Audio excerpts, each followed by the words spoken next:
Oceania, OCE, the land of wasted potential.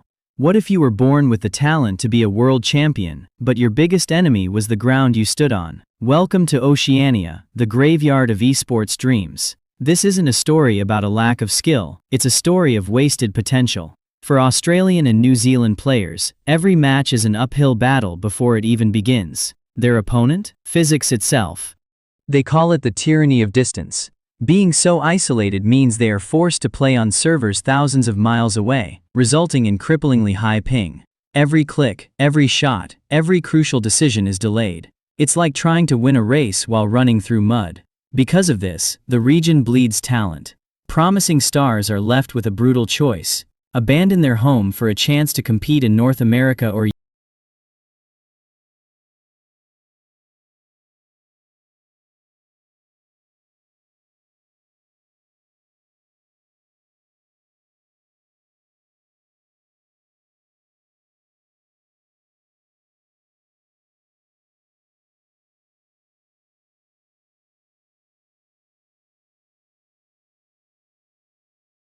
South America, outside of Brazil. Fighting in the dark.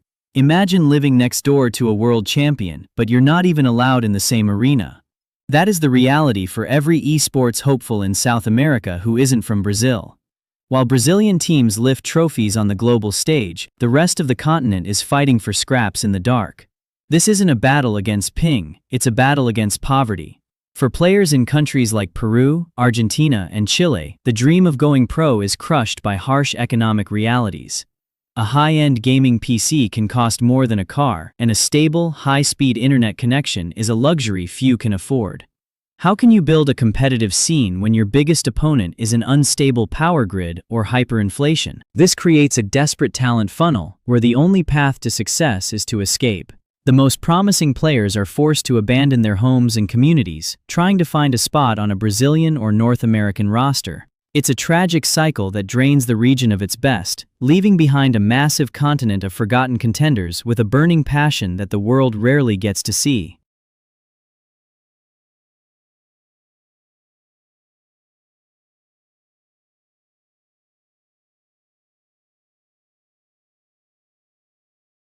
Africa, the sleeping giant, chained by wires. What happens when an entire continent of 1.2 billion people, the youngest population on Earth, wants to compete, but the world won't let them? You get Africa, the sleeping giant of esports, chained down by the most basic of problems. This isn't a story about a lack of talent or passion. It's a story of a continent fighting an invisible war against infrastructure. For a gamer in Nigeria, Kenya, or Egypt, the biggest boss fight isn't in the game. It's the power grid. It's the internet that cuts out mid-match. A professional career is almost impossible when you can't guarantee you'll even be online for a full tournament.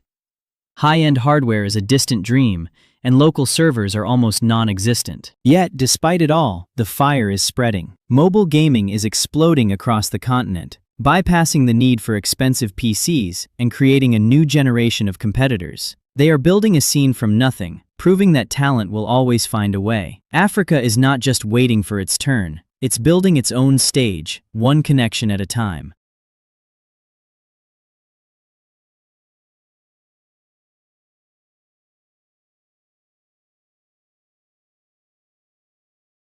Japan, for PC Esports, the kingdom that refused the crown. Japan, the undisputed spiritual home of video games. A nation that perfected the arcade and turned console gaming into a global religion. So why, when the battleground shifts to the PC, do they become almost irrelevant? This is the story of a kingdom that built its own throne, only to refuse the crown of the modern era. For decades, Japanese gaming culture was built around the social experience of the arcade and the living room TV. The mouse and keyboard were seen as tools for work, not for play. Their entire gaming identity was so deeply tied to consoles that PC gaming was never given a chance to breathe. Their greatest cultural strength became their biggest competitive weakness. Adding to this, strict anti-gambling laws historically capped tournament prize money, making professional PC gamer an unviable career path. While the rest of the world was building million-dollar dynasties in games like League of Legends and CS:GO, Japan was still playing by old rules. Now, they're finally waking up, but they're trying to win a marathon after giving everyone else a 20-year head start.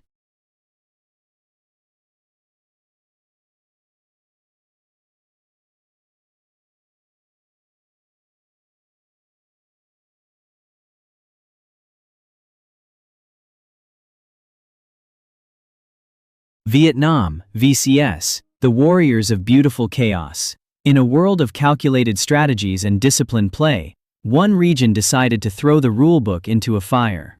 Welcome to the Vietnam Championship Series, or the VCS. This isn't esports, it's a beautiful, glorious disaster. Their philosophy is simple: why wait to win the game in 40 minutes when you can lose it in 15? The VCS is famous for a style of play that can only be described as pure, unadulterated aggression. They will fight anywhere, anytime, for any reason. This beautiful chaos makes them the ultimate wildcard at every international tournament, capable of taking down even the world's best teams in a bloody flash of brilliance. But this strength is also their fatal flaw. Their relentless aggression often turns into reckless abandon. They will throw away massive leads on a single, ill-advised fight, ignoring strategy in favor of bloodshed. Isolated in their own hyper-aggressive ecosystem, they often fail to adapt to the more disciplined, strategic play of major regions. The VCS is a story of a warrior who fights with unmatched ferocity, but often dies on their own sword, leaving a trail of spectacular what-ifs behind them. North America, NA, the million-dollar disappointment. What if you had all the money in the world, the best facilities, and legions of fans, but you still couldn't win? That is the tragic, endlessly repeating story of North America in League of Legends. This isn't a region struggling with poverty or ping. This is a region struggling with itself. It is the ultimate story of how to fail with every advantage imaginable. For years, the strategy has been the same. If you can't build a winning team, just buy one. NA has become a graveyard for international talent, importing legendary players from Korea and Europe for record-breaking salaries, only to watch their careers wither. This import-first mentality has crippled the development of local talent, leaving a shallow pool of homegrown players. Critics say the immense salaries have killed the competitive drive, turning the league into a comfortable retirement home rather than a battleground for champions. Every year, hope builds. Every year, they spend millions. And every year, the world watches them fail. NA is a cautionary tale, proving that in the world of esports, you can't buy a trophy, and passion will always be more valuable than a paycheck.